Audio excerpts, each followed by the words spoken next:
बनारस में कर्पूर पटक नाम का एक धोबी रहता था। उसके पास एक गधा था जो उसके काम में हाथ बटाता था, तथा एक कुत्ता भी था जो दिन के वक्त घाट पर कपड़ों की और रात के समय घर की रखवाली करता था। एक रात धोबी और उसकी पत्नी बेफिक्री से सो रहे थे कि आधी रात को घर में एक चोर घुस आया। उस समय धोबी का कुत्ता और गधा दोनों ही आंगन में बंधे हुए थे। गधे ने जैसे ही चोर को देखा तो वह झट से कुत्ते से बोला, देखो मित्र, वो मालिक के घर में चोर घुस रहा है, तो फिर मैं क्या करूं? अरे मूर्ख, तुम जोर जोर से भौंककर मालिक को जगाओ ताकि मालिक चोर से अपनी संपत्ति की रक्षा कर सके।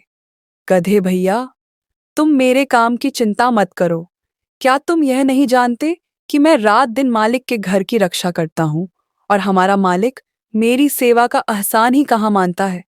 अब तो इसने मुझे समय पर खाना तक देना बंद कर दिया है। अब तो मैंने यह फैसला कर लिया है कि जब तक इसका नुकसान नहीं होगा तब तक मैं भी कुछ करने वाला नहीं हूं, क्योंकि यह मेरी परवाह ही नहीं करता। वैसे भी बिना विपत्ति आए स्वामी सेवक पर आदर भाव नहीं रखता। कुत्ते की बात सुन गधा चिढ़कर बोला, अरे ओ नम कहराम, सुन, काम पड़ने पर जो सेवक अपनी मांगे स्वामी के आगे रख देता है उसे वफादार सेवक नहीं कहा जा सकता।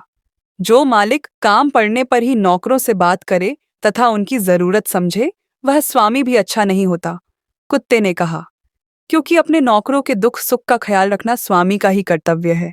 कुत्ते की बात सुनकर गधे को क्रोध आ गया। वह अपनी आंखें लाल करता हुआ बोला, ओ मन के खोटे, तुम पापी हो। विद्वानों का मत है कि जो संकट के समय अपने स्वामी के काम न आए, उससे बड़ा दुष्ट इस दुनिया में और कौन होगा। तुम भले ही आज मालिक से नमकहरामी कर लो, किंतु मैं तो मालिक का नुकसान होते नहीं देख सकता, इसलिए मैं ही स्वामी को जगाने का प्रयास करता, बस फिर क्या था। उसी समय गधे ने जोर जोर से रेंकना शुरू कर दिया, परंतु कहाँ कुत्ता और कहाँ गधा। उसकी तीखी और बेसुरी आवाज को सुनकर धोबी की नींद खराब हो गई। उसे बहुत क्रोध आया। वह डंडा लेकर गधे को गालियां देता हुआ उस पर टूट पड़ा।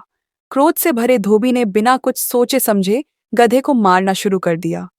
मारते मारते धोबी का डंडा भी टूट गया, साथ ही गधा भी मर गया।